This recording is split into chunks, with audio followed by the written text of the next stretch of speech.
rhyming too. So that kind of inspired me to make more music too, because I rhyme. I freestyle a lot. And so I end up making a beat, and I wanted to rap over it before I even finish it, just the drums. So I just rhyme to the loop over and over before the beat's even finished, and then by this time I'm just like, okay, just finish the beat, and you got a song already or Crazy. something. So I've been known to rock a cipher, and just to have fun too. And they got so serious, and they're always serious, but you know, rap's different, and so it's a different world now. It's not as fun as it used to be. Nobody really smiles and raps. It's like a different kind of smile, you know. It's like not a everybody's when I think when people make hip hop, there it's like for a different kind of recognition. It's not because it's the only thing in the community that's going to help them, you know, besides like 72 jobs, you know. It's like now I treat it like this is the only thing I could do besides, you know, my music and my art is the only thing I can do to get out of here. Not necessarily to leave, but to make my situations better, to provide, put food on the table. Um, Most folks do it because it's like the certain attention you get, glory you get with it. Of course, like everybody's talented, everybody in the world is, you know. But it's with you, it's like how you're doing it. So when people, I had got into a cipher the other day, it was actually fun. You know, you could tell people were just like inside of their minds, just letting it go, versus having the right words to say, being perfect. It's like ciphers are to show how you like to mess up and pass it around. It's like hot potato. It's like who plays a perfect game of hot potato? You know, like who's great at that? That's stupid. You know, like, or it'd be like, oh, I never dropped a potato. But, I think, you know, but I just do it for like a good reason. It's like my toys, you know. I always tell people, when you make music with me, you'll see that how I like them. It's like my Legos, you know. So like, of course, I'm gonna share with you if you are serious about it. But if you like, not to trail off, but like, you know how when you were younger you had like action figures, and somebody be like, hey yo, can I play with you? You be like, sure, but you gotta know how to like play. You can't just be like, oh, you know, slamming them together. You don't want to break my Wolverine, you know. I won't. You want to be able to know how to how to make them fight. If you didn't know how to play right, and it's like, yo, hey, I could just do this by myself. Give me that back. Give me that back. You know, you're gonna break it. You know, so so that's how I feel like with my music. It's like if you're not going to appreciate the production or like the imagination with it, it's like, don't. What are you doing? You know, you're just here to be like, I made music, or you're trying to really like get into it. But, When did you first start selling beats? I think I sold my first beat when I was about 20 to some local rappers. You know, I feel so bad because I don't really. They probably changed their rap name 2 or 3 times since then.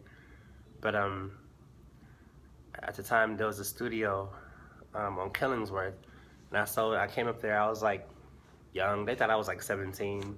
I was like 19, 20, you know. So I sold the beat to the studio manager, and the artist there, I didn't know who the beat was gonna go to at first. Then it turns out it was some dude who got it, and it did pretty good. It was like on a local radio station, and won like Jam It or Slam It for like 11 weeks or something like that. Damn. And so since then it was cool because it was like a reputation, and it was like that's when I felt like a producer. But I stopped. I can't say I stopped, but like for a while I was still selling beats at a low price because I didn't know. You know, people just want to come up to you and say, hey, I want to buy a beat from you, rapper, singer. They say, I sing, I rap, you know, how much are your beats? You tell them, they go, ugh, that's so high. Then you want, but you gotta eat, so you're like, okay, what can you afford? They're like, $50. So you're like, shoot. But I just spent like, you know, it's my imagination I'm selling you. And then they don't really treat it right, so then they don't want you to help them with the song. So that's why I was like, well, I stopped doing that. Stopped selling people cheap beats. Stopped selling beats online. and just like offered up production, because like I have hundreds of beats, hundreds of sounds, and like all like I can say they're all mine. So I don't feel bad if somebody goes, I can afford a $300 beat. Yes, you can. You can afford an iPhone something 7, Nike Jordans. Jordans is like $200 now. Yeah, they're stupid. And this beat can save your life. So that's all I gotta say. Hey, when you get your taxes back, make the choice.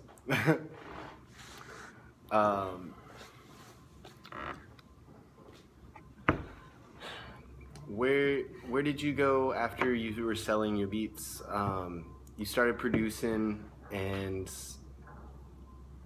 are you from the Portland area? Yep, born and raised. So you've been selling your beats around here the whole time? Mm-hmm. Yep, like all just to local artists. And I think there was a time, 2010. This is my favorite story. It was like, I'll brief it up. But I had enough beats on me that I was like, I had a good reputation of making music in the neighborhood. Sold some cheap beats, and I think that was the thing. People were like, I kept my own value down because my beats were like, I was still in a situation where I'm just like, buy my beats, and I didn't know I didn't have to do that. So I was a custodian at Nike, and then I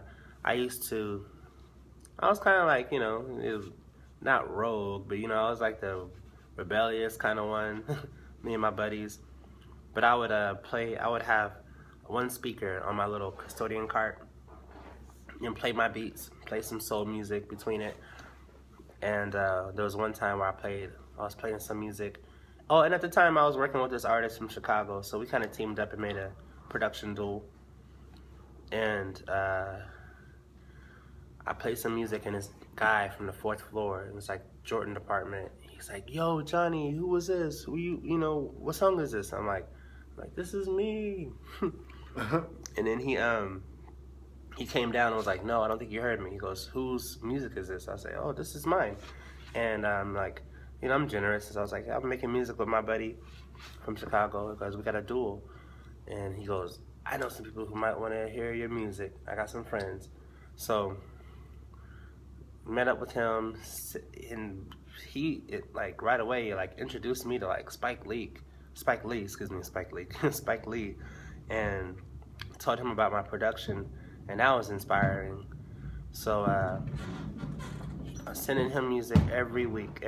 Like, he didn't know how much, he didn't understand that I was making music all the time. So all I did was go to work, go home.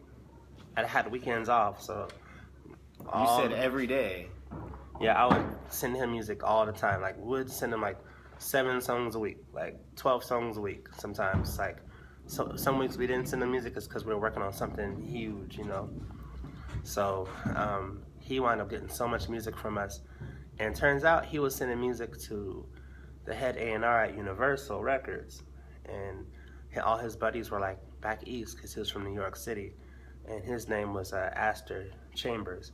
And he turned out to be business mind with Billionaire Boys Club. That's what Pharrell's clothing line. And he got us into some huge opportunities out in New York City. So sent him some music. Some artists got a hold of it. I remember he called one time and was like, "Yo, Kanye is looking for music for his new album. Good ass job. Send music. Bye." And I was like, "Okay." So we had until Friday. He called me on Monday. My buddy at the time couldn't work until Wednesday. So Wednesday, from Wednesday to Friday night, we put together 12 tracks and sent them off. And turns out he liked some of them. It's just that they were too futuristic. He wanted them to sound more old school, hip hop sampled, which is my era. That's me, my realm, because I'm just records all the time, samples, crazy with the cut and paste. So that got us to get more more looked at, because now other artists were listening to us, And John Legend got a hold of one of the songs we did, and turns out between him and Astor, got us out to New York City and Manhattan for like 2 weeks, and that's when we just like had meetings with A&Rs all week, worked with John Legend's producers like pretty much for the 2 weeks straight, his horn players, learned a lot about the professional experiences of producing. Got a chance to meet to me they're like pretty big, like Don C is like he's with like Kanye, Good Music, Jay-Z's buddy Tata, all these big names. We're in a Jimi Hendrix studio, Electric Lady studio in Manhattan, and then that was crazy. Wow. And so Kanye was next door recording Runaway, like a hit song with Swiss Beats. I remember artist Mos Def was there. Crazy big old bow tie. It was like a summer night too. It was like a Friday night. I won't forget it, but it was like, it kind of changed me. It was like, whether the names were there or not, the faces, it was that professional experience through that whole trip. Being on time for meetings, studio sessions, meeting people, just having that professional experience and then taking it back here. So when I got back home, my personality was like formed into my new experiences, and so I was just like, you thought I was crazy with my beats before. Now I'm just like mad scientist and on time with it, and more like even more hard on myself. Like, no, that's not what they call it, industry standard was what Pharrell gave us a good quote. It was like industry standard. So me and my buddy at the time, for a long time, we were just like, industry standard, that's what else can you say? Somebody who's like producer of the decade, they get you that stamp. Shit. So from there, I just took it all crazy serious. I take it too serious, and I tell artists, and I cannot. I know that it's your dream. You go, oh, I want to rap, I want to sing, I really like this beat. But that's cool. That's just like me saying, I don't want to catch the bus, I don't want to catch a train, I really want this BMW, but I can't afford it. It's a goal now. You gotta save up for it, work for it, unless you're down to collaborate and you have a good collaborative spirit. If not, then it's just, that's how the business is. But I offer my music to the community too. I teach. So Where do you teach? I teach at Vernon Grade School, Northeast Portland. It's I do an after school program called Sun School through SCI. So like I teach the middle schoolers. There's like a couple of fourth graders, music technology. I also teach second and third grade basketball. That's fun. But I also teach the high schoolers at the SCI Center. I work with them with production, so they're in the studio at SCI. And I always emphasize with them about professional studio opportunities. Like, if you're in a studio, you should not let this time fly by talking about random things, or not being productive, because people pay for studio time, a lot of money. And you guys are in a great studio with nothing coming out. So it's like, I always give them good talks, and they work hard. Those are really, really brilliant kids through the whole program. So I'm proud to be part of that, proud to work with them. And then so, yeah, I teach that. And that's why I feel like, well, now I don't feel, there's some kids that get some of my music. So the adults, you gotta save up for it, or you gotta work for it. Like, as much as I love Raphael Sadiq's music, I'm pretty sure I'm gonna have to write a huge check for some of his music, And this is how it is, unless he wants to collaborate with me. Right on. But these are the breaks. You just released, or Big Mo just released an album that you produced, right? Yeah, Big Muhammad. Yep. And I produced his album True North the whole entire thing, and it was a good experience working with